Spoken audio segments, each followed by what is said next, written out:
aha uri ni ku ishuri, aha uri ni ku ishuri, aha uri ni ku ishuri. Kwigenzura. Ese kwigenzura ni iki? Kwigenzura ni inkingi ya mwamba ishingiye kugera ku ntsinzi no kuba umuntu wuzuye.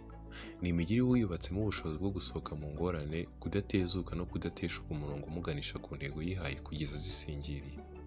Ubushobozi bwo kwigenzura kandi buzakubashije gutera imbere nk'umuntu, kuzamura umusaruro ndetse no gutuza amarangamutima. Ikirenze ibyo, ubushobozi bwo kwigenzura buha nyirabwo kuba umwizerwa, inyangamugayo ndetse bikamwubakira izina ryiza mu bandi. Nubwo kwigenzura bisaba umuhate n'ubwitange, ibyiza bizana mu mfuruka z'ubuzima bw'umuntu wabigezeho bituma ari imigirire y'ingenzi.